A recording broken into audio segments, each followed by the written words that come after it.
भगवान द्वारका पहुंचे तो किस प्रकार भक्तों ने अपना विरह भाव प्रकट किया और किस प्रकार उनका स्वागत किया, और अलग अलग लोगों को के संग में भगवान श्री कृष्ण ने किस प्रकार रेसिप्रोकेट किया। और स्पेशली उनकी रानियों के बारे में हमने, क्योंकि भगवान की शुद्ध भक्त की डिटेल में डिस्कस किया। और 12वें अध्याय में परीक्षित महाराज के जन्म के बारे में पढ़ा कि उनका जो जन्म, जो चौथे अध्याय में जो प्रश्न, उनका जन्म बहुत आश्चर्यमय था, बहुत ही अद्भुत था, जिसका हमने डिटेल में वर्णन किया कि भगवान श्री कृष्ण ने स्वयं उनके माता उत्तरा में उनकी गर्भ की रक्षा की है, और किस प्रकार उनका जो जात संस्कार किया युधिष्ठिर महाराज ने, और किस प्रकार युधिष्ठिर महाराज कितने उत्साहित थे कि हमेशा जब भक्त आ रहा है, शुद्ध भक्त घर में आ रहा है, तो उनके गुणों के बारे में कितने उत्साह के संग में ब्राह्मणों से पूछते हैं। और बाद में अंत में हमने पढ़ा कि किस प्रकार कृष्ण की कृपा से उनके निरीक्षण में युधिष्ठिर महाराज ने 3 अश्वमेध यज्ञ किया। उसके बाद भगवान श्री कृष्ण द्वारका के लिए प्रस्थान कर जाते हैं। और 13वें अध्याय में हमने आगे पढ़ा कि हरे कृष्ण प्रभु जी, थोड़ा सा वॉल्यूम तेज करिए ना। हरे कृष्ण माता जी, अभी हाँ, ठीक है? थोड़ा सा, हाँ हाँ ठीक है। हरे कृष्ण। थोड़ा और सा हरे 13वां कृष्ण। अध्याय, हरे कृष्ण, 13वां अध्याय का जिसका हम अभी अध्ययन कर रहे हैं, उसमें हम पाते हैं कि जब विदुर महाराज जो कि कुरुक्षेत्र युद्ध के पहले ही दुर्योधन ने उनको किस तरह दुत्कारा था, तो वो उसको सुन कर तुरंत वो अपना अस्त्र को हस्तिनापुर के बाहर रख करके तीर्थ यात्रा के लिए चले जाते हैं। और फिर तीर्थ यात्रा में वापस आते हैं, तो क्या यहाँ पर बहुत पहला श्लोक में बताया था कि वो आते हैं मैत्रेय मुनि से आत्मगति का ज्ञान प्राप्त करके आते हैं।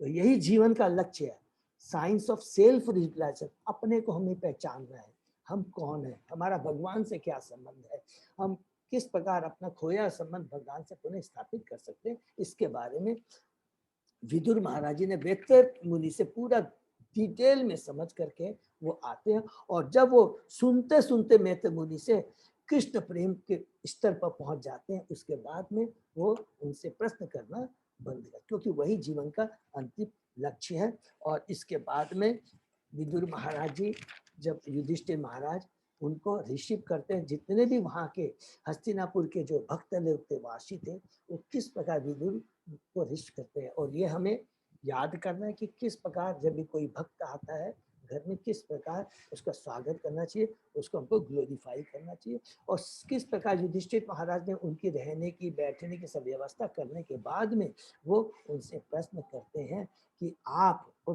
पहले सबसे पहले देखिए युधिष्ठिर महाराज कितने कृपालु हैं, कि सबसे पहले वो कुछ प्रश्न करने के पहले सबसे पहले क्या बोलते हैं कि हे चाचा, हम कैसे भूल सकते हैं कि किस प्रकार आपने हमें विषपान और अग्निग्रह से हमें बचाया था। उसको पूरा डिटेल में बताते हैं। और फिर बोलते हैं कि आप तो, ये वाला जो 10वां श्लोक है, बार बार मेरे को याद आता है, सभी भक्तों से प्रार्थना करूंगा उसको हमेशा मेमोराइज जरूर करना, कि जो भक्त होते हैं भगवान के शुद्ध भक्त, वो हमेशा भगवान को हृदय में धारण करते रहते हैं, मतलब सदैव भगवान का चिंतन करते रहते हैं। और इसलिए कहते हैं कि वो स्वयं जहां भी जाते हैं, क्योंकि भगवान को हृदय में धारण करते हैं, तो सदैव भगवान उनके साथ में रहते हैं, तो जहां भी जाते हैं वो स्थान क्या हो जाता है, तीर्थ स्थान हो जाता है। ये बहुत इंपॉर्टेंट है, इसलिए भक्तों का एसेसन बहुत है। और तीर्थ स्थान में हमें जा करके सदैव वहाँ की महिमा और वहाँ के जो शुद्ध भक्त है उनके एसोसिएशन में रह करके वहाँ के उस तीर्थ स्थान की आध्यात्मिक उसका क्या महत्व, उसको समझना चाहिए। इससे हमारा प्योरिफिकेशन होता है, केवल पिकनिक के हिसाब से हमें नहीं जाना चाहिए, बहुत बड़ा अपराध है, ये बहुत बड़ा ऑफेंस है। और उसके बाद में विदुर महाराज को उन्होंने बताते हैं कि युधिष्ठिर महाराज जो स्पेशली पूछते हैं विदुर महाराज से कि द्वारका भी आप गए होंगे, तो वहाँ द्वारका में कैसी लोग हैं, तो ये बहुत ध्यान रखेंगे। यहाँ पर वो युधिष्ठिर महाराज जो भगवान के जो भक्त होते हैं, तो भगवान के साथ साथ वो भगवान के शुद्ध भक्तों के बारे में भी हमेशा पूछते रहते हैं। तो हमें भगवान और भगवान के भक्त दोनों का स्मरण करना है, क्योंकि भगवान क्या बोलते हैं कि मैं गोलोक धाम में नहीं रहता हूँ, मैं तो भक्तों के हृदय में रहता हूँ। तो अगर हम भगवान के शुद्ध भक्तों का एसोसिएशन करेंगे, उनका ग्लोरीफाई करेंगे, उनसे कथा सुनेंगे, तो स्वयं भगवान खुश हो जाते हैं और भगवान की कृपा प्राप्त हो जाती है। और कल हम लोगों ने पढ़ा, उसको थोड़ा डिटेल में समझते हैं, कि 12वें श्लोक में पढ़ा कि महाराज युधिष्ठिर द्वारा इस तरह पूछे जाने पर महात्मा युधिष्ठिर ने क्रमशः सब कुछ बता दिया, किंतु एक बात नहीं कही, यदुवंश के विनाश की बात उन्होंने नहीं की। क्योंकि यहाँ प्रभुपाद जी बताते हैं कि जो भगवान के शुद्ध भक्त होते हैं वो कभी भी ऐसी बात नहीं कहते हैं जिनसे उनके भक्तों को दुख हो। तो बहुत इंपॉर्टेंट चीज है। उसके बाद में बताते कि विदुर जो हस्तिनापुर में रुक रहे थे उसका कारण क्या था, ये बहुत इंपॉर्टेंट है। कई बार हम लोग सोचते हैं कि ये जो सन्यासी हैं ये घूमते रहते हैं, घरों में आते रहते हैं, इनका कोई उद्देश्य रहता है, इनको कुछ चाहिए, ये कभी नहीं सोचना चाहिए। विदुर महाराज वहां पर वापस आए, वो तो समझ लीजिए वो तो तीर्थ यात्रा में निकल गए थे, फिर वापस वो क्यों आए, ये बहुत इंपॉर्टेंट है। तो यहाँ पर प्रभुपाद जी और श्लोक में से बताते हैं वो का एकमात्र उद्देश्य था धृतराष्ट्र का उद्धार करना, उनको आध्यात्मिक चेतना देना, ये एकमात्र उनका उद्देश्य था और कोई भी दूसरा उद्देश्य उनका नहीं रहता शुद्ध भक्तों का।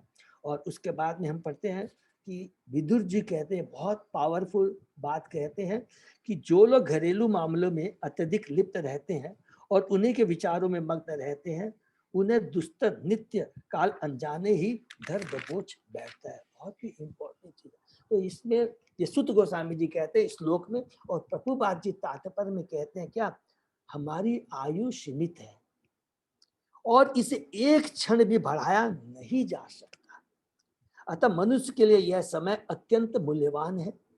क्या बोल रहे हैं, मनुष्य के लिए अत्यंत मूल्यवान। क्यों बोलते हैं मनुष्य के लिए, क्योंकि मनुष्य योनि बहुत दुर्लभ है। 84 लाख योनियां भ्रमण करने के बाद में ये मनुष्य योनि मिलती है, बहुत ही इंपॉर्टेंट है, बहुत ही बहुमूल्य, और इसे बड़ी सतर्कता से बिताना चाहिए, इसका सदुपयोग करना चाहिए।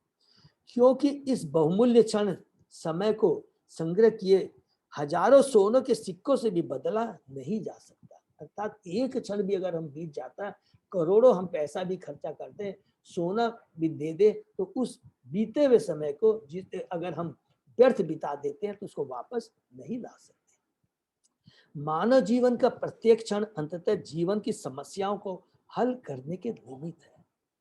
तो जीवन की वास्तविक समस्या क्या है, ये नहीं कि मेरे पास में धन नहीं है, मेरे बच्चे नहीं पढ़ रहे हैं, मेरे बच्चे मेरी बातें नहीं सुन रहे हैं, नहीं।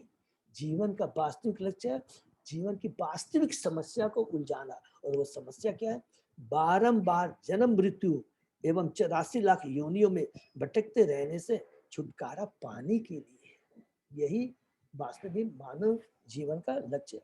जो व्यक्ति भगवान की भक्ति के प्रति जागरूक रहता है उस पर मोह प्रभावित नहीं डाल सकता। और ये यहाँ पर बहुत इंपॉर्टेंट बात कहते हैं कि भौतिक जगत दुखालय है, कोई बात नहीं है, मान लिया 3 गुणों के प्रभाव से हम लोग ग्रसित है, बिल्कुल, लेकिन अगर हम भगवान की भक्ति करेंगे और जितने भगवान की भक्ति करते जाएंगे तो धीरे धीरे धीरे ये गारंटी है कि 3 गुणों का प्रभाव, ये भौतिक जगत हमको बांध नहीं सकता, धीरे धीरे हमारा मोह उससे खत्म हो जाएगा। चूंकि जीव शाश्वत है, अर्थात आत्मा शाश्वत है, जीव स्वरूप कृष्ण नित्यदास ममे वान से जीव लोके जीव भूत सनातन है।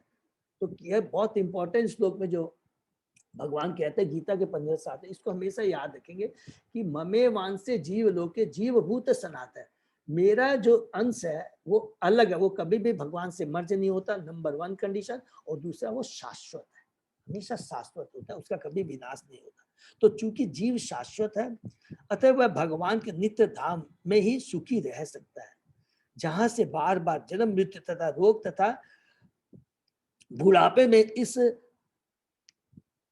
से कोई नहीं लौटता। जो एक बार जो भगवान के धाम चला जाता है वो फिर वो वापस नहीं लौटा, बार बार हमें इस जन्म मृत्यु चरा व्याधि के चक्कर से उभरना है, और एक बार हम भगवान के धाम चले जाएंगे तो फिर यहाँ हमें नहीं आना पड़ेगा।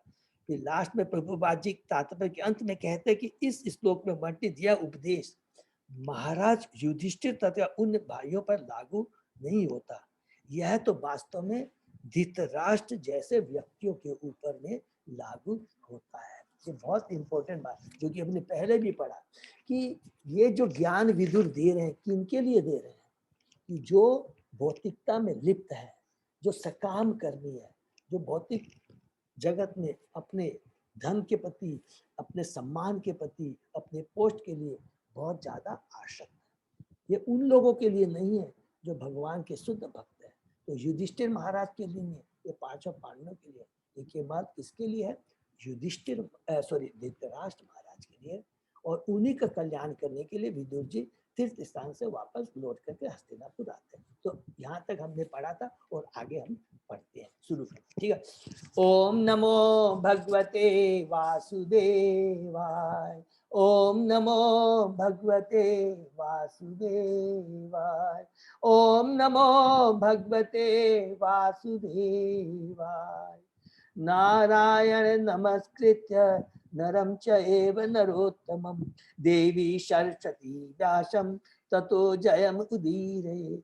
नष्टप्रायेषु अबद्धेषु नित्यं भागवत सेवया भगवती उत्तम श्लोके भक्ति भवति नैष्ठिकी। आराधयो भगवान ब्रजेश तनय ततदाम वृंदावनम रमया काचिदुपासना ब्रजबधु वर्गेण या कल्पिता। श्रीमद्भागवतम प्रमाणम अमलम प्रेमा पुमर्थो महान। श्री चैतन्य महाप्रभो मतम इदम तत् आदरो न पर। हरे कृष्णा कृष्ण कृष्ण हरे हरे, हरे राम राम राम हरे हरे। श्लोक नंबर 18 से प्रभु। 18 से प्रभु। हाँ। हरि बोल।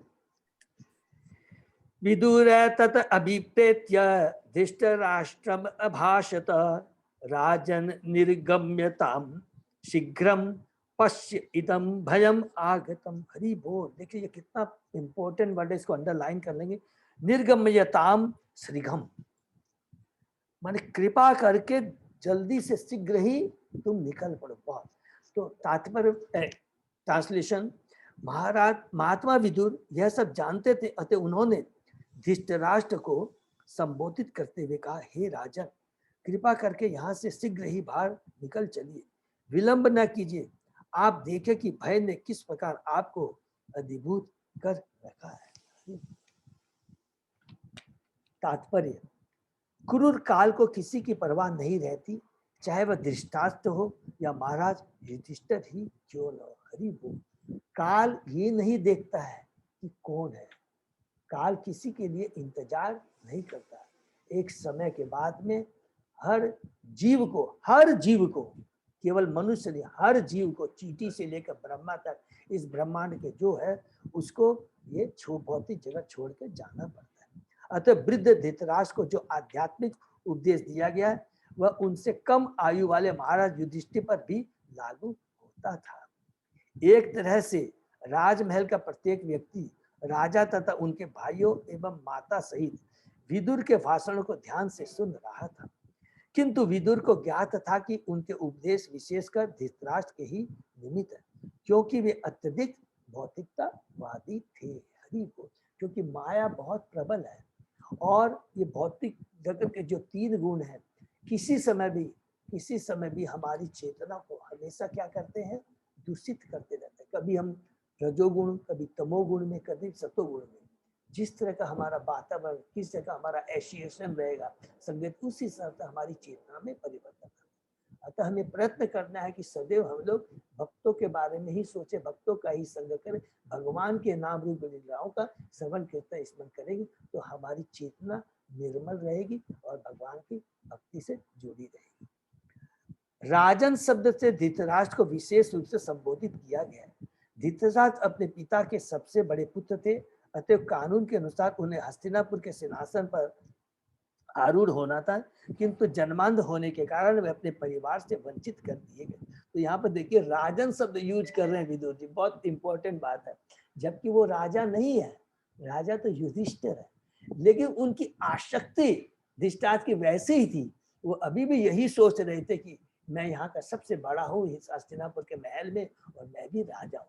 ये तो युधिष्ठिर महाराज की कृपा थी, जो कि पूरा सम्मान करते थे धृतराष्ट्र। उन्होंने कितना उनके ऊपर अत्याचार किया, लेकिन धृतराष्ट्र हमने पढ़ा है कि जो भगवान के शुद्ध भक्त होते हैं, कभी भी मान अपमान सब में वो सम रहते हैं, कभी भी वो नहीं सोचते हैं, कभी भी किसी के प्रति इच्छा नहीं करते थे। और जो शासन भी चलाते राज, तो हमने पढ़ा भी था कि 90 अध्याय में देखेंगे, उसमें भी पढ़ा था कि युधिष्ठिर महाराज जब राज सिंहासन में बैठते हैं तो भीष्म देव, भगवान श्री कृष्ण और धृतराष्ट्र का भी आदेश, उनके आदेश के अनुसार सिंहासन, राज सिंहासन चलाते थे, राज्य चलाते थे। धृतराष्ट्र अपने पिता के सबसे बड़े पुत्र थे, अतएव कानून के साथ उन्हें हस्तिनापुर के सिंहासन पर आरूढ़ होना था, किंतु जन्मांध होने के कारण वे अपने अधिकार से वंचित कर दिए। वे इस शोकावस्था को भूल नहीं पाए, किंतु अपने छोटे भाई पांडु की मृत्यु के बाद यह निराशा कुछ कम हो गई। देखिए कितना भौतिकतावादी है।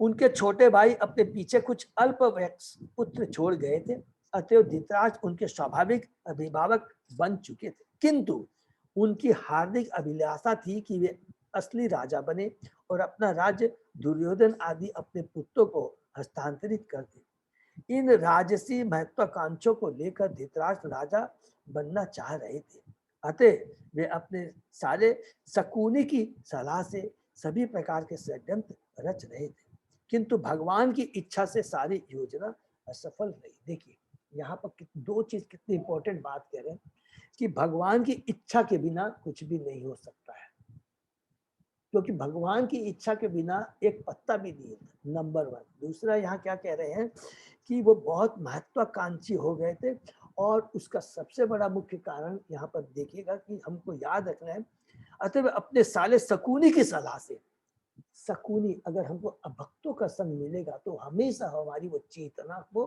कलुषित कर देगा। ये बहुत इंपॉर्टेंट चीज है।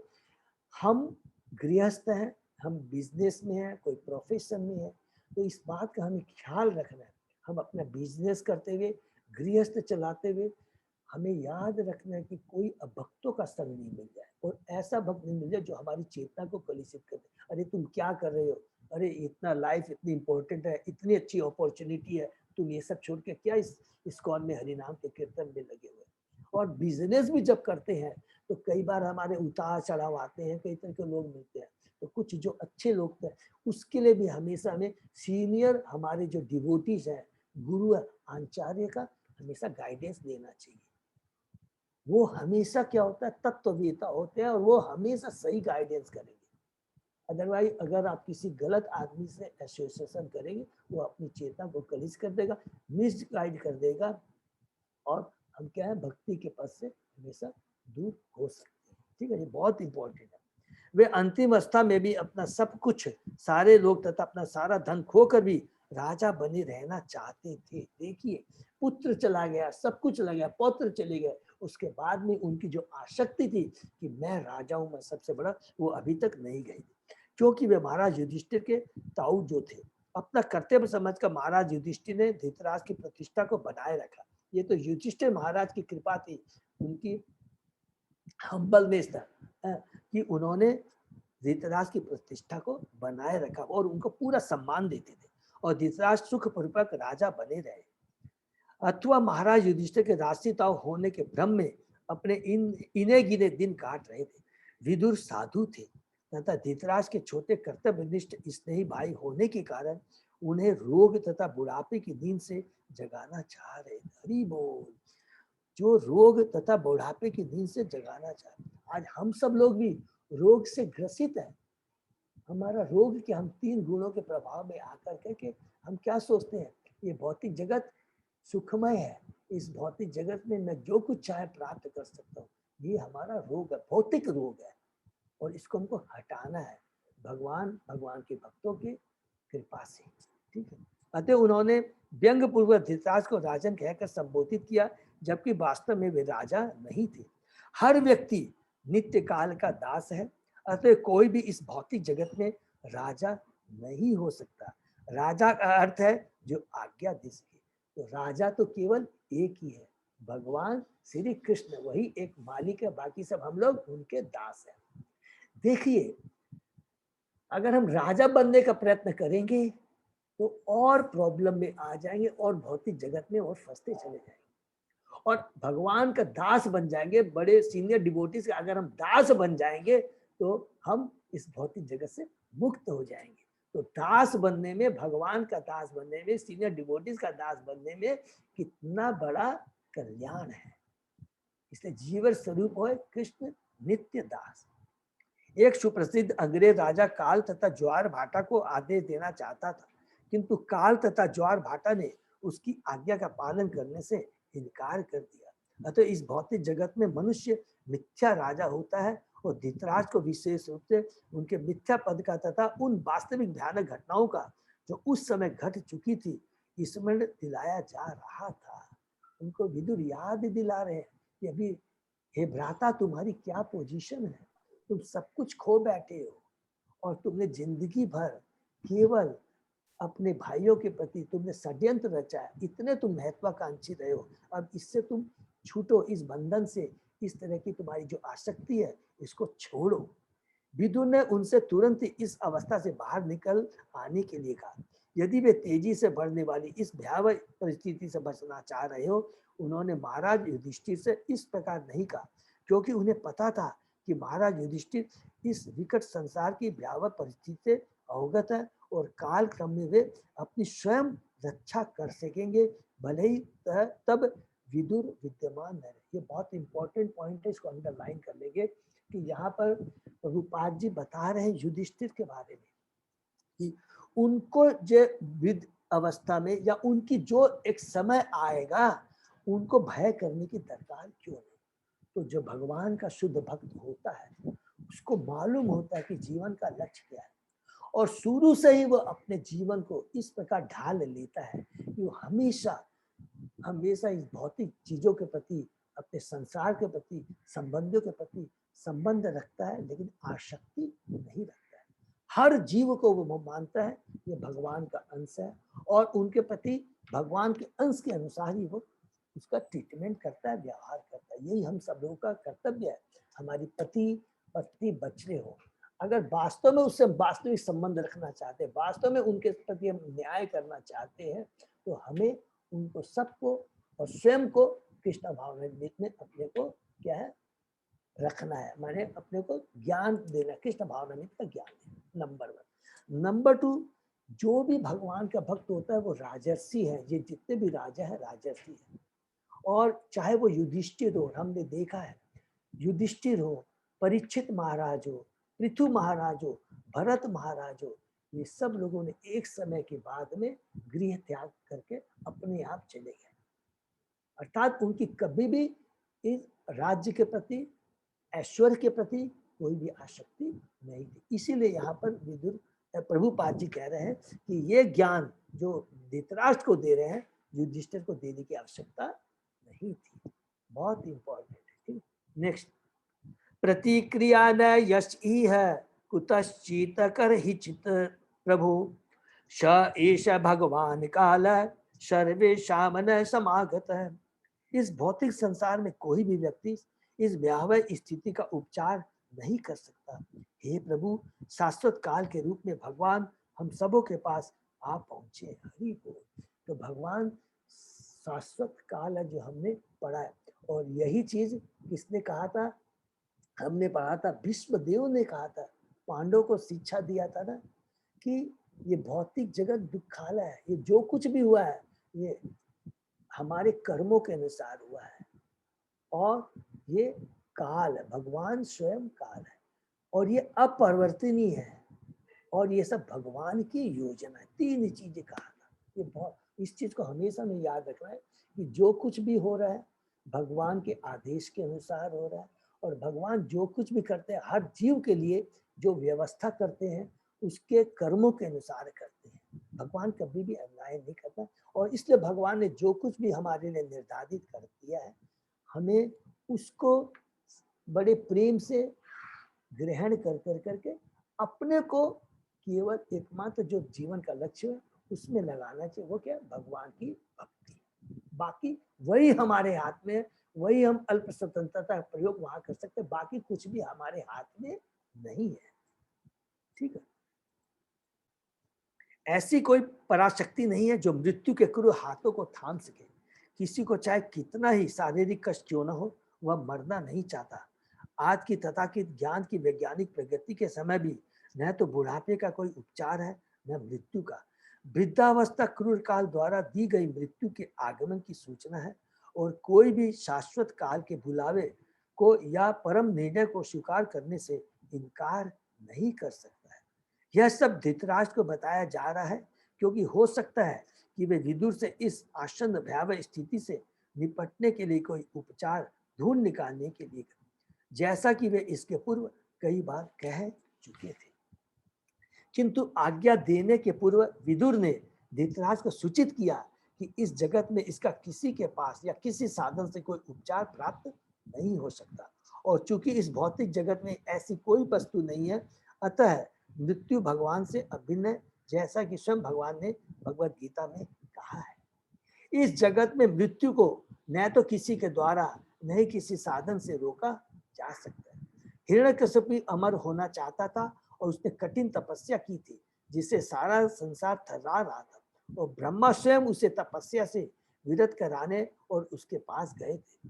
हिरण्यकशिपु ने ब्रह्मा से यह वर मांगा कि वह अमर हो जाए, किंतु ब्रह्मा ने कहा कि स्वयं सर्वोच्च लोक में रहकर भी मृत्यु के अधीन है। हरि बोल। ये बात स्वयं ब्रह्मा ने हिरण्यकशिपु को कही कि चींटी से लेकर करके ब्रह्मलोक तक, ब्रह्मा तभी क्या काल के अधीन है, काल से कोई बच नहीं सकता। एक समय आने पर मुझे हमें सब कुछ, हमारा धन, ऐश्वर्य, संपत्ति, माँ, जितना हमारे पोस्ट, हमको छोड़ के जाना पड़ेगा। अतः वे उसे अमरत्व का वरदान कैसे दे सकते हैं। अतः इस ब्रह्मांड के सर्वोच्च लोक में भी मृत्यु है। फिर अन्य लोकों के विषय में क्या कहा जाए, जो ब्रह्मा के आवास ब्रह्म लोक से कई निम्न गुणों वाले हैं। जहां कहीं भी काल का प्रभाव है, वही वही जन्म, रोग, बुढ़ापा तथा मृत्यु, इन कष्टों की श्रृंखला का अस्तित्व है, और ये सारे अजय है। हरि। तो जन्म, मृत्यु, जरा, व्याधि पूरे 14 भुवन में है। कोई वो खाली फर्क इतना ही है जो हम जानकारी के लिए करें। जितने उच्च लोक में हम जाते हैं, जैसे ब्रह्म लोक में उधर जाते हैं, वहां क्या है, जरा व्याधि ऑलमोस्ट नहीं है, ऑलमोस्ट नहीं है या बहुत कम, जरा व्याधि। लेकिन क्या है, मृत्यु निश्चित है। ठीक है ना। नेक्स्ट, ये न च एव अभिपन्न अयम प्राणे प्रियतमे अपि जन सद्य वियुजयेत किम उत अन्ये वियुजयेत किम उत अन्ये धन आदि भी। जो भी परम काल शाश्वत समय के प्रभाव में रहता है, उसे अपना सर्वोपरि प्रिय जीवन काल को अर्पित करना पड़ता है। अन्य वस्तुओं यथा धन, सम्मान, संतान, भूमि तथा घर का तो कुछ कहना ही नहीं है। तात्पर्य, एक महान भारतीय वैज्ञानिक जो योजना बनाने के कार्य में व्यस्त रहता था, जब योजना आयोग की एक अत्यंत महत्वपूर्ण बैठक में भाग लेने जा रहा था, तो सहसा अजय काल का बुलावा आ गया, और उसे अपना जीवन, पत्नी, बच्चे, घर, धरती, धन आदि सब कुछ त्यागना पड़ा। भारत में राजनीतिक उथल पुथल तथा पाकिस्तान एवं हिंदुस्तान में इसके विभाजन के समय अनेक धनी तथा प्रभावशाली भारतीयों को काल के वश में आकर अपना जीवन, संपत्ति तथा सम्मान सभी कुछ समर्पित कर देना पड़ा। सारे विश्व में, सारे ब्रह्मांड में इस तरह के सैकड़ों हजारों उदाहरण भरे पड़े हैं, जो सारे काल के प्रभाव के कारण। अतएव निष्कर्ष यह निकला कि ब्रह्मांड में कोई भी ऐसा जीव नहीं जो काल को जीत सके। अनेक कवियों ने काल के प्रभाव के विषय में विलाप करते हुए कविताएं लिखी। काल के प्रभाव से ब्रह्मांडों में अनेक विनाश लीलाएं होती रही, और कोई भी उन्हें किसी साधन से रोक नहीं पाया। यहाँ तक कि हमारे नैतिक जीवन में ऐसी अनेक बातें घटती रहती है जिनमें हमारा वश नहीं चलता, और हमें उन्हें सहन करना पड़ता है। उनका कोई उपचार नहीं होता। यही काल का परिणाम है। तो यहाँ पर प्रभुपाद जी बहुत डिटेल में बताते हैं कि मृत्यु को कोई रोक नहीं कर सकता।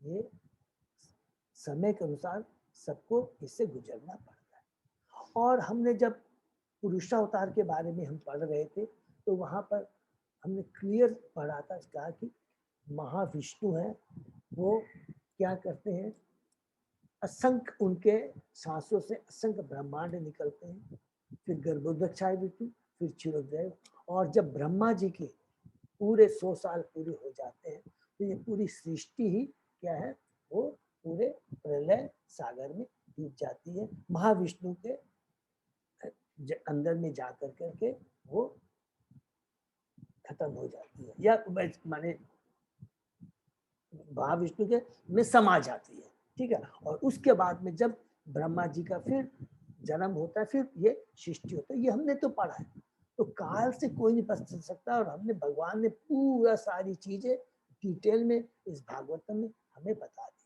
अब हमें करना क्या है, ये इम्पोर्टेंट है। इम्पोर्टेंट ये है कि किस प्रकार हम अपने इस मनुष्य योनि का सदुपयोग कर सके, यही बात। अगर हम अपने इस जीवन में रहते हुए मनुष्य योनि में अगर हम भगवान की भक्ति करते हैं, तो क्या बोलते हैं कि अगर हम भक्ति करते रहेंगे तो जैसा हम कार्य करेंगे तो मृत्यु के समय हमारी वो परीक्षा अपने आप हो जाएगी। अभी हमारी जीवन की ये प्रिपरेशन है, और एग्जामिनेशन कब होगा, at the time of death. अगर हमारी प्रिपरेशन अच्छी रहती है, आर्ट ऑफ लिविंग अच्छी रहती है, तो एग्जाम में हम जरूर सक्सेस हो जाएंगे। अर्थात क्या हो जाएगा, इस भौतिक जगत से छुटकारा पा करके भगवान के धाम हम चले जाएंगे। पुनः हमें इस भौतिक जगत में आना नहीं पड़ेगा। और अगर भौतिक भोग में हम रहेंगे तो एग्जामिनेशन में हम फेल हो जाएंगे, अर्थात फिर इस भौतिक जगत में हमें दोबारा वापस आना पड़ेगा। ये हमारे ऊपर निर्भर करता है, डिसीजन हमारा है कि किस प्रकार हम अपनी अल्प संतुलता का सदुपयोग करते हैं या दुरुपयोग करते हैं। नेक्स्ट, पितृभ्रातृ सुहृत पुत्र हताति विगतम वयम आत्मा च जरयाग्रस्त पर गेहम उपाससे। आपके पिता, भाई, शुभचिंतक तथा पुत्र सभी मृत हो चुके हैं और दूर चले गए। आपने स्वयं भी अपने जीवन का अधिकांश समय व्यतीत कर लिया है। अब आपके शरीर को बुढ़ापे ने आ दबोचा है और आप पराये घर में पड़े हुए हैं। करीब वो देखिए, आप पराये घर में पड़े हुए हैं। तो हमने यहाँ पर धृतराष्ट्र के लिए क्या है, एक पराया घर क्या है कि तुमने जिन लोगों के प्रति जीवन भर अत्याचार किया, आज उन्हीं के ऊपर तुम पल रहे हो, नंबर 1। और यदि आध्यात्मिक दृष्टि से सोचें तो हम सब लोग पराये घर में, क्योंकि ये हमारा वास्तविक घर नहीं है।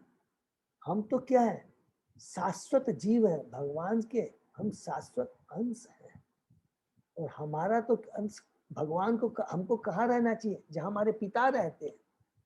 तो हम तो अपने घर को छोड़कर पराये घर में, इस भौतिक जगत में, माया के चक्कर में, 3 गुणे के प्रभाव में हम लोग इस भौतिक जगत में रह रहे हैं, और 3 पुरुषों के प्रभाव से हम कष्ट पा रहे हैं, कभी ऊपर, कभी नीचे, कभी सुख। तो ये वास्तव में हमारा घर नहीं है, हम भी इस पराये घर में रह रहे हैं।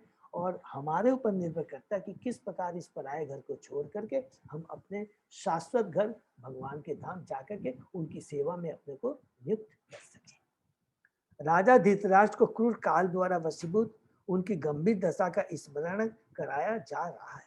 उन्हें अपने विगत अनुभव के कारण यह जान पाने के लिए कि उनके जीवन में क्या घटित होने जा रहा है, अधिक बुद्धिमान होना चाहिए। उनके पिता विचित्रवीर्य काफी पहले मर चुके थे जब वे तथा उनके छोटे भाई सभी छोटे छोटे बालक थे। यह तो भीष्म देव की देखरेख तथा सदयता का परिणाम था कि वे सभी अच्छी तरह पल सके। फिर उनका भाई पांडु भी मर गया। तत्पश्चात उनके 100 पुत्र तथा सारे पुत्र अपने अन्य समस्त हितैषियों समेत यथा भीष्मदेव, द्रोणाचार्य, कंठ तथा अन्य बहुत से राजाओं तथा मित्रों समेत कुरुक्षेत्र के युद्ध में काम आ चुके थे। इस प्रकार उनके सारे जन तथा उनका सारा धन नष्ट हो चुका था और वे अब अपने भतीजे की कृपा पर जीवित थे, जिसे उन्होंने सभी प्रकार की मुसीबतों पर डाल रखा था। इन सारी विफलताओं के बावजूद वे सोच रहे थे कि उनका जीवन दीर्घ हो जाएगा। हरि बोल। देखिए मनुष्य की आसक्ति कितनी स्ट्रांग होती है। धृतराष्ट्र को विदुर यह बता देना चाहते थे कि हर एक को अपने कर्म तथा भगवत कृपा द्वारा अपनी रक्षा करनी, स्वयं अपनी रक्षा करनी होती है। मनुष्य को श्रद्धापूर्वक अपना कर्म करना चाहिए, फल तो परमेश्वर पर आश्रित है। जो व्यक्ति परमेश्वर द्वारा रक्षित नहीं है, उसकी रक्षा न कोई मित्र, न कोई संताने, न पिता, न भाई, न राज्य का अन्य कोई कर सकता है। तो यहाँ पर ये बोलने का मतलब है कि जो व्यक्ति परमेश्वर द्वारा रक्षित नहीं, भगवान तो हमेशा हमारी रक्षा करने के लिए रहते ही हैं। माँ कभी भी सोच सकते हैं कि मैं अपने बच्चे की रक्षा नहीं करूंगी। ये तो हम दूसरों पर, जो वास्तव में हमारे रक्षक नहीं है, उन पर हम आशा, उनसे हम आशा रखते हैं। क्यों आशा रखते हैं? कि ये आशा निरर्थक है। क्यों निरर्थक है? कि जिस आज जितने भी इस भौतिक जगत में हैं, जिनको हम अपना सगे संबंधी वेल विषय मानते हैं, क्या वो चिरकाल तक यहाँ रहेंगे? जब उनका अपना ही यहाँ शाश्वत अस्तित्व नहीं है, तो उनसे हम सुरक्षा की आशा कैसे कर सकते? जो खुद ही बंधा हो, वो हमको कैसे बंधन से मुक्त कर सकता है? केवल एकमात्र भगवान कृष्ण है जो इस भौतिक जगत से बंधे हुए नहीं है, और वही एकमात्र हमारे वेल विषय है। अतः मनुष्य को भगवान के संरक्षण की खोज करनी चाहिए, क्योंकि यह मनुष्य जीवन इसी खोज के लिए मिला है। उन्हें उनकी गंभीर स्थिति की सूचना निम्नलिखित शब्दों द्वारा और भी अधिक दी गई। हरि बोल। तो ये आगे पढ़ते हैं। यहाँ पर विदुर जी कितना सुंदर यहाँ पर धृतराष्ट्र महाराज के माध्यम से हम बद्ध जीवों को एक शिक्षा दे रहे हैं कि जीवन की जो सत्यता है, क्रूर सत्यता है, उसको उजागर कर रहे हैं। अंधपुरा एव वधीर मंद प्रज्ञा च सांप्रतम विशीर्ण दंत मंद अग्नि शराग कफम उद्रियम। हरि बोल। आप जन्म से अंधे रहे हैं और हाल में आप बहरे हो चुके हैं। आपकी स्मृति कम हो गई है और बुद्धि विचलित हो गई है। आपके दांत हिल चुके हैं, आपका यकृत खराब हो चुका है और आपके कफ निकल रहा है। देखिए कितना ये यहाँ पर बुढ़ापे का बारे में यहाँ पर बता रहे हैं। हम लोग भूल जाते हैं कि हम लोग बूढ़े होंगे, हम एक एक पल नष्ट हो रहा है, लेकिन हम 3 गुणों के प्रभाव में आके सोचते हैं कि नहीं, अभी भी मुझे बहुत कुछ करना है, बहुत कुछ प्राप्त करना है, और बहुत कुछ जीवन में एक माने अपने को प्राप्त कर करके खुश होना है। लेकिन भूल जाते हैं कि जितना जैसे जैसे समय बीत रहा है, हम मृत्यु के नजदीक जा रहे हैं। और जो बुद्धिमान आदमी होता है, अभी से ही वो तैयारी कर लेता है कि जिससे कि बाद में मृत्यु के समय हम परीक्षा में सफल हो सके। और एकमात्र वो कार्य क्या है? भगवान की भक्ति में अपने को अनुरक्त कर देना। वृद्धावस्था के सारे लक्षण धृतराष्ट्र में पहले से प्रकट हो चुके थे, और उन सबों को एक एक कर करके बतलाकर उन्हें आगाह किया जा रहा है कि उनकी मृत्यु अत्यंत निकट है। तो भी वे भविष्य के प्रति मूर्ख की तरह निश्चिंत थे। मूर्ख की तरह, देखिए क्या लिखते हैं, मूर्ख की तरह निश्चिंत थे। और अगर हम लोग भी अगर अपने जीवन का जो लक्ष्य उसको नहीं समझ कर केवल भौतिक भोग विलास में रहेंगे, भगवान की भक्ति नहीं करेंगे, तो हम क्या है? बुद्धिमान नहीं कहलाएंगे, हम मूर्ख ही कहलाएंगे। धृतराष्ट्र के शरीर में इंगित किए गए सारे लक्षण अपक्ष के थे, अर्थात मृत्यु के अंतिम आघात के पूर्व शरीर के क्षय होने के लक्षण थे। यह शरीर उत्पन्न होता है, बढ़ता है, बना रहता है, दूसरे शरीर को जन्म देता है, क्षय होता है और तब नष्ट हो जाता है। जो हमने पढ़ा था गीता के दूसरे अध्याय में कि हमारे आत्मा में कोई परिवर्तन नहीं होता, शरीर में परिवर्तन होता है, और शरीर में 6 तरह के परिवर्तन होते हैं जो यहाँ प्रभुपाद जी रिपीट करते हैं। किंतु मूर्ख लोग नश्वर शरीर के साथ स्थायी समझौता करना चाहते हैं और सोचते हैं कि उनकी जायदाद, संतानें, समाज, देश आदि उन्हें संरक्षण प्रदान करेंगे। ऐसे मूर्खतापूर्ण विचारों में आकर वे ऐसे अस्थायी कार्यों में व्यस्त हो जाते हैं और ये बिल्कुल भूल जाते हैं कि उन्हें यह अस्थायी शरीर त्याग कर नया शरीर ग्रहण करना है और समाज, मित्रता तथा प्यार की फिर नई व्यवस्था करनी है और अंत में फिर से नष्ट हो जाना है।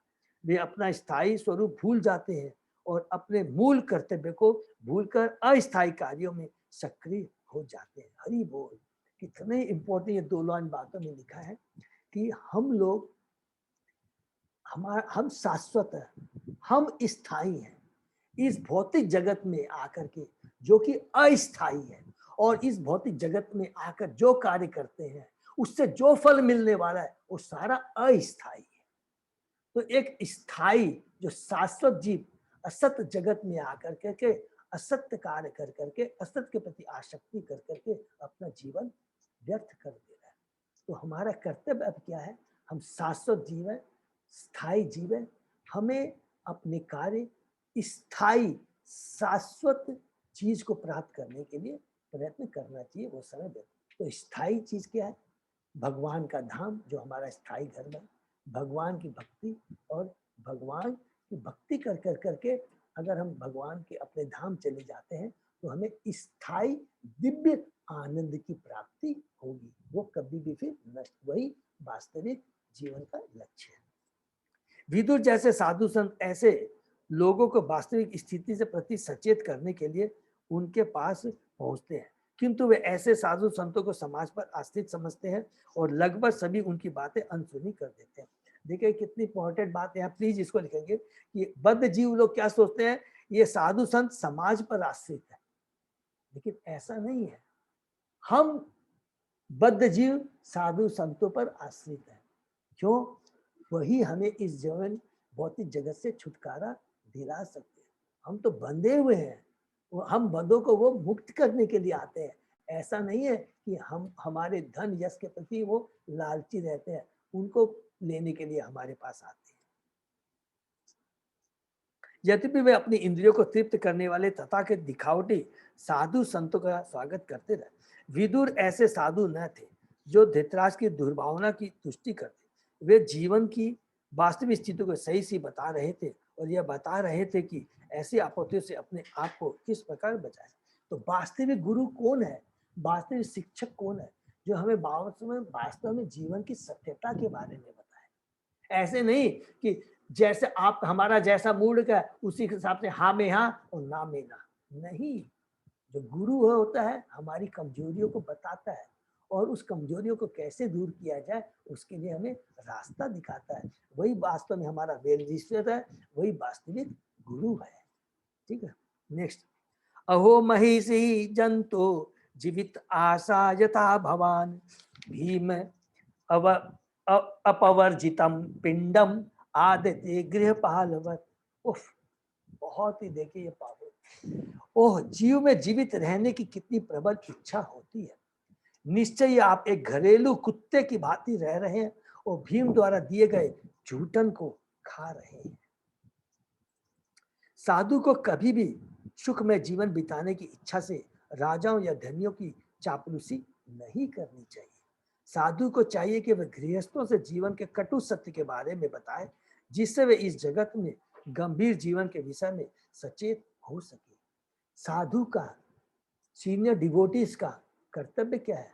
भगवान के आदेश का पालन करना। भगवान का आदेश क्या है कि चारे देखो तारे को कृष्ण उपदेश, आमार आज्ञा गुरु हो तारे हुए। खुद भक्ति करना और दूसरों को भक्ति के पथ पर लाना। ये नहीं कि वहां पर जाकर के धनी लोगों के जाकर के उनकी चाटुकारिता करना। धृतराष्ट्र गृहस्थ जीवन के प्रति आसक्त वृद्ध पुरुष के जीते जागते उदाहरण। वास्तव में वे दरिद्र हो चुके थे, फिर भी वे पांडवों के घर में सुखपूर्वक जीवन बिताना चाह रहे थे। इनमें से भीमसेन का विशेष रूप से उल्लेख हुआ क्योंकि उसने धृतराष्ट्र के दोनों प्रमुख पुत्रों दुर्योधन तथा दुशासन का स्वयं किया था। ये दोनों पुत्र अपने छल कपट के कारण उन्हें अत्यंत प्रिय थे और भीमसेन का विशेष उल्लेख इसलिए हुआ क्योंकि उसने इन दोनों प्रिय पुत्रों को मारा था। तो धृतराष्ट्र पांडवों के घर में क्यों रह रहे थे? क्योंकि सारा अपमान सहकर भी वे सुखपूर्वक जीवन बिताना चाह रहे थे। अतः विदुर को आश्चर्य हो रहा था कि जीवित रहने की आशा कितनी प्रबल होती है। यह जीवित आशा सूचित करती है कि जीव शाश्वत है और वह अपने शारीरिक वासस्थान को बदलना नहीं चाहता।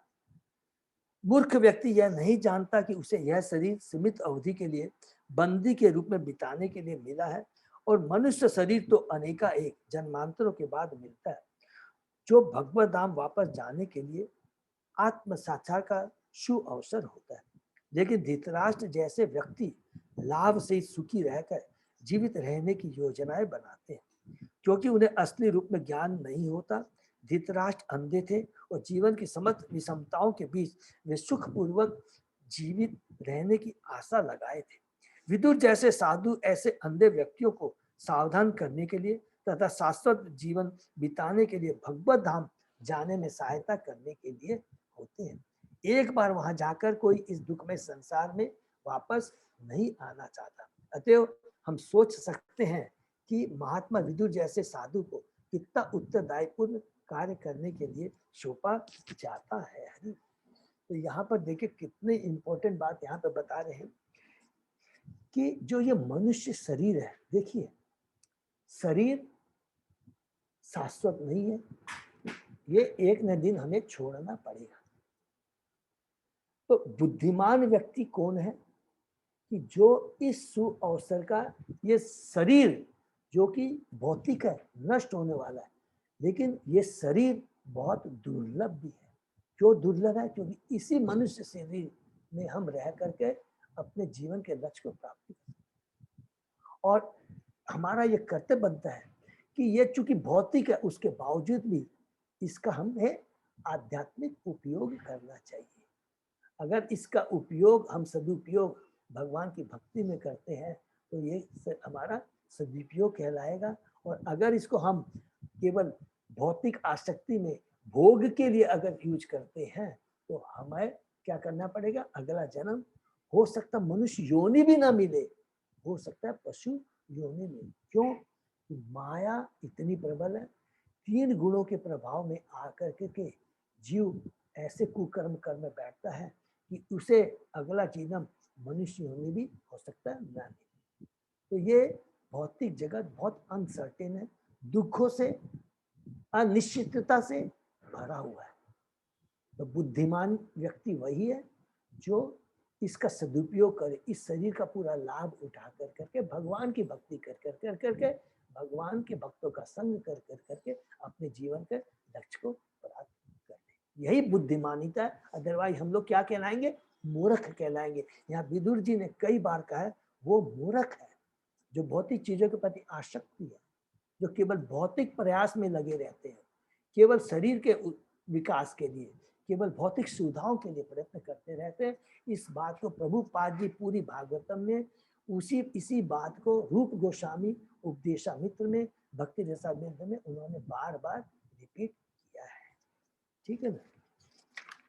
नेक्स्ट, अग्नि निसृष्ट दता च गरदारा च दूषिता हितम क्षेत्रम धनम येषाम तत् दत्ते अशुभि कियत।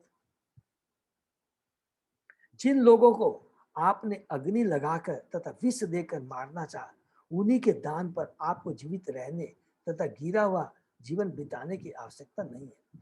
आपने उनकी एक पत्नी का अपमान किया है और उनका राज्य तथा धन छीना है।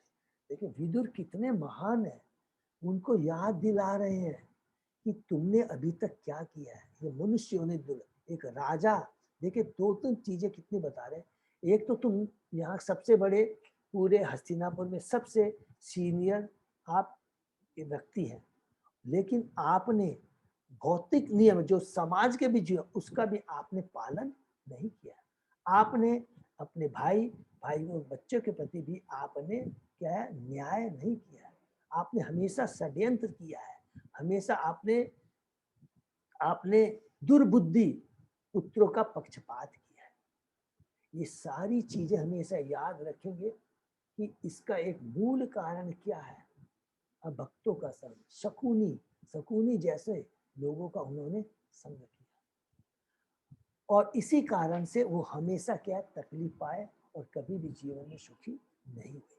तात्पर्य, वर्णाश्रम धर्म पद्धति में जीवन का एक अंश आत्म साक्षात के हेतु तथा मनुष्य जीवन में मोक्ष प्राप्त करने के लिए सुरक्षित रहता है।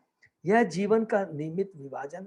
लेकिन धृतराज जैसे लोग वृद्धावस्था में भी घर में बने रहना चाहते हैं, भले ही दुश्मन से दान स्वीकार करके अधम जीवन क्यों न बिताना पड़े। विदुर इस तथ्य को बताना चाहते थे और धृतराष्ट्र पर जोर डालना चाहते थे कि अपमानित होकर दान स्वीकार करने की अपेक्षा अपने पुत्रों की भांति मर जाना अधिक श्रेयकर है। आज से 5000 वर्ष पूर्व एक धृतराष्ट्र था, लेकिन इस समय तो घर घर में धृतराष्ट्र है। राजनीतिक तो विशेष रूप से राजनीतिक गतिविधियों से तब तक अवकाश ग्रहण नहीं करते जब तक क्रूर मृत्यु उन्हें घसीट नहीं ले जाती या कोई विरोधी व्यक्ति उन्हें मार नहीं डालता। मनुष्य जीवन के अंत तक गृहस्थ जीवन में चिपके रहना सबसे निपट धमता है। अतः इस समय विदुरों की आवश्यकता है जो ऐसे धृतराष्ट्रों को मार्ग पर ला सके। हरि बोल। तो देखिए प्रभुपाद जी ने तात्पर्य में क्या है कि इस कलयुग में हमको ज्यादा से ज्यादा कैसे लोग मिलेंगे, शकुनी जैसे ही लोग मिलेंगे, धृतराष्ट्र जैसे, विदुर जैसा मिलना बहुत कम है। लेकिन प्रभुपाद जी की कृपा से, असीम कृपा से आज इस्कॉन में उन्होंने इतनी सुंदर व्यवस्था कर दी है कि आज हम उनकी कृपा से हम हजारों हजारों शुद्ध भक्तों का संग कर पा रहे हैं कि आज ऑल ओवर वर्ल्ड में कहीं भी चले जाइए, प्रभुपाद जी की कृपा से भगवान के शुद्ध भक्त घूम घूम कर करके हरि नाम का प्रचार कर रहे हैं और लोगों को जीवन के लक्ष्य के बारे में बता रहे हैं। आज उन्हीं की असीम कृपा से, उन्हीं के आशीर्वाद से, सीनियर डिवोटी की कृपा से हम कुछ भक्ति कर पा रहे हैं और भगवान से कृपा करेंगे कि हमें इस तरह हम लोग सदैव भक्ति में लगे रहें, शुद्ध भक्तों का संग मिलते रहें। अदरवाइज क्या होगा, अगर भक्तों का संग हमें मिल जाएगा तो हमारी भी धृतराष्ट्र की जय अवस्था होगी। कितनी बड़ी बात यहाँ प्रभुपाद जी कह रहे हैं कि 5000 वर्ष पहले तो केवल एक धृतराष्ट्र था, लेकिन अभी तो घर घर में धृतराष्ट्र है। अर्थात हर घर में हम लोग क्या है कि लोग, हम सोचते हैं हमारे बुढ़ापे में हम लोगों को अभी से ही एक सर्टेन समय के बाद अर्थात हमें हमेशा तैयारी कर लेनी चाहिए कि भक्ति के लिए अपने को तैयार करना है। और यहाँ पर तो प्रभुपाद जी बताते हैं कि बचपन से ही, हमने कुछ पहले भी पढ़ा था, अभी इसी अध्याय में पढ़ा था कि बचपन से ही बच्चों को कृष्ण भावनामृत का ज्ञान प्रदान करना चाहिए। और हम लोग ये चेष्टा कर रहे हैं, प्रभुपाद जी के आशीर्वाद से हम लोग चेष्टा कर रहे हैं कि घर घर में बच्चों की क्लास हो, यूथ क्लास हो और गृहस्थ लोगों के लिए क्लास, और हमें खुद उसको जीवन में उतारना है और भगवान के आदेश का पालन कर करके लोगों में ज्यादा से ज्यादा भक्ति का प्रचार करना। हरे कृष्णा। तो यहीं पर हरे कृष्णा प्रभु जी। हरे कृष्णा। हर समय दंडवत प्रणाम प्रभु हरे जी। कृष्णा प्रभु जी, दंडवत प्रणाम। हरे कृष्ण हरे कृष्णा प्रभु जी। दंडवत प्रणाम। हरे कृष्णा। हरे कृष्णा प्रभु जी। जी। जी मेरा एक प्रश्न था।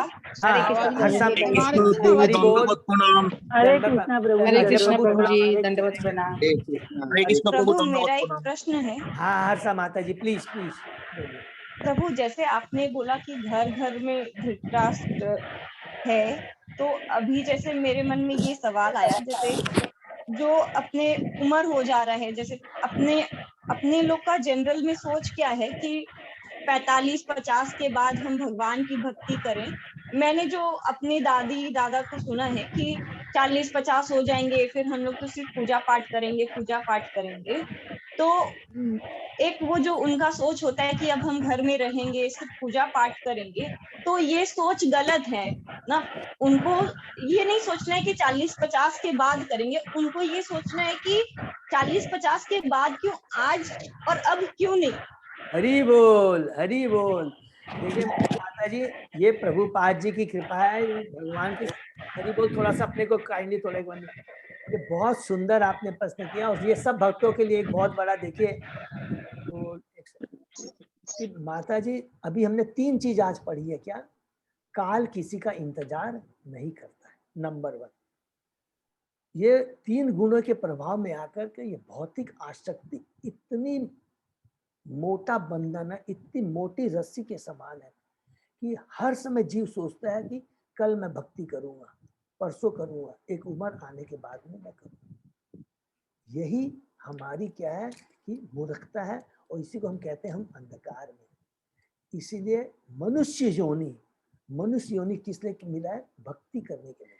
और वो भक्ति बचपन से ही हमें करनी चाहिए। हाँ, क्योंकि अगर हम प्रभु मेरा ऐसा मानना है, अगर हम लोग सोच रहे हैं कि 40-50 के बाद करें, मतलब 40-50 तक आपको भक्ति की आदत ही नहीं है, तो आप ए को स्टार्ट करेंगे 40 के बाद, तो आप तो जरूरी नहीं कि भक्ति में जेड तक पहुंच पाए, या जेड तक नहीं भी पहुंच पाए, एक सर्टेन लेवल पे भक्ति में सरेंडर कर पाए। ठीक तो बात है माता जी, जितना जल्दी स्टार्ट करेंगे उतना ज्यादा अपने भक्ति में एडवांसमेंट कर पाएंगे। बिल्कुल माता जी। और ये साथ पढ़ करके तो हमको क्या, सबको क्या बोलना, तुरंत स्टार्ट करना है, तुरंत स्टार्ट करना है, तुरंत स्टार्ट करना है। और जैसे कि कई बार जैसे हम लोग यहाँ पर बोल रहे हैं, जैसे धृतराष्ट्र के बारे में बोला, तो जस्ट थोड़ा सा एक दो जन सब लोग सुनेंगे। धृतराष्ट्र बहुत भौतिकतावादी था, वो हमेशा उसमें कोई भी उसको प्रॉपर सही गाइडेंस नहीं मिला, वो हमेशा अभक्तों के संग में रहा। और जो भगवान का जो भक्त होता है, और जो हम जैसे गृहस्थ भी रहते हुए, प्रभुपाद जी ने 3 चीज कहा कि चाहे घर में रहो या बाहर, चेतन महाप्रभु ने कहा कि चाहे घरे रहो, कहीं भी रहो या बाहर में रहो, हमें भगवान की भक्ति करनी है, यही मैन है। इसीलिए प्रभुपाद जी ने कभी नहीं कहा कि तुम घर छोड़ के चले जाओ, सन्यासी चले जाओ। उद्देश्य खाली एकमात्र है कि बचपन से ही घर में भक्ति का वातावरण होना चाहिए, कृष्ण को केंद्र में रख के कार्य करने चाहिए। और जैसे जैसे जैसे जैसे धीरे धीरे धीरे हम लोग आगे भक्ति में बढ़ते चले जा रहे हैं, क्योंकि देखिए आज घर में, आज हमारे सीनियर डिवोटीज है, अगर वो भक्त है तो बहुत भाग्यशाली है, क्योंकि हम तो शुरू से अंत तक एक ही चीज रिपीट कर रहे हैं। क्या चीज रिपीट कर रहे हैं? भक्तों का संग मिले।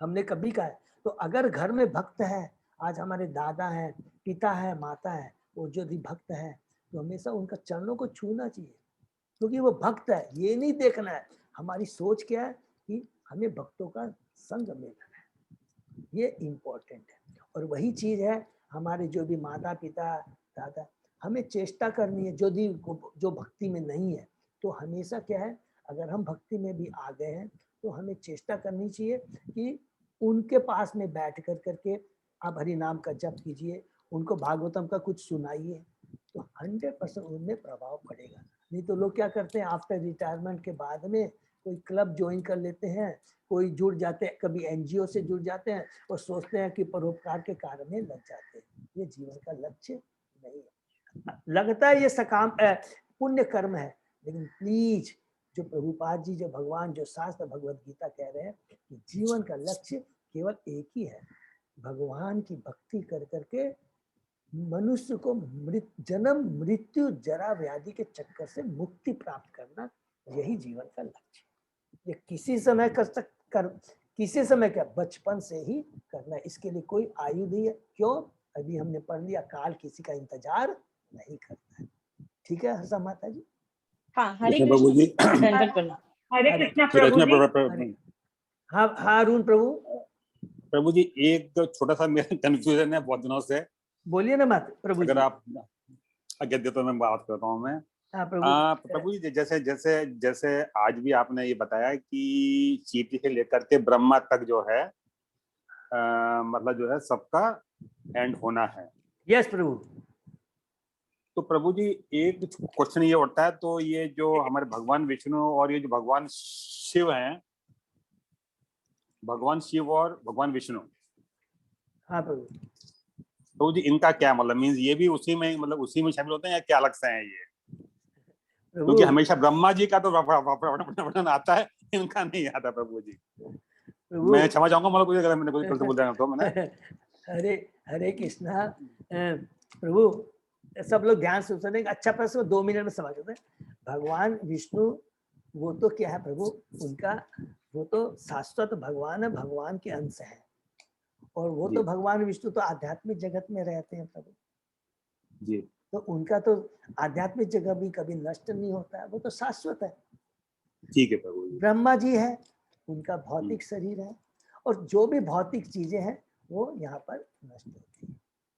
ठीक है। तो और भगवान शिव जो हैं वो उनसे ऊपर, भगवान शिव हैं वो उनसे ऊपर है, वो अच्छा तीनों ऊपर। हम लोग पढ़ेंगे इसको डिटेल में कि भगवान शिव भगवान के बारे में हम लोग पढ़ेंगे कि क्या पढ़े थे ना, दूध और दही का एग्जाम्पल है ना, ठीक है ना।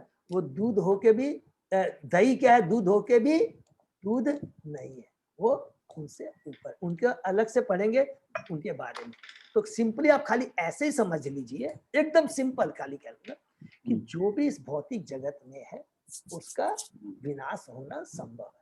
जो भौतिक जगत में नहीं है, जो शाश्वत में जगह, उसका विनाश नहीं होता। बड़ी सिंपल चीज है, ठीक है ना?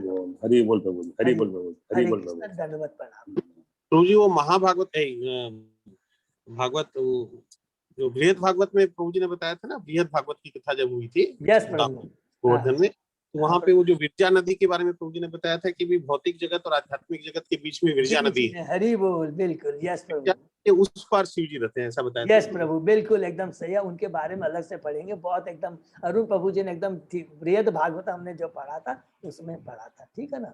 वो महावैष्णव है, परम वैष्णव है, और उनकी पोजीशन क्या है, थोड़ा ऊपर में है, ठीक है ना? हरे कृष्णा। और हम लोग सिंपली खाली ये करेंगे, भौतिक जगत क्या है, वो टेम्परेरी है, सिंपल। उसके अंदर में जो कुछ भी है वो नश्वर है, सिंपल चीज है बस। जी प्रभु, जी प्रभु। हरे कृष्णा, हरे कृष्णा। सब भक्तों को हरे कृष्णा प्रभु, दंडवत हरे प्रणाम। कृष्णा, दंडवत दंडवत प्रणाम। हरे कृष्णा प्रभु जी, हरे सभी भक्तों का बहुत बहुत धन्यवाद। कृष्णा प्रभु जी, हरे कृष्णा प्रभु जी, एक विराम देखते हैं। हरे कृष्णा प्रभु, हरे हरे कृष्णा।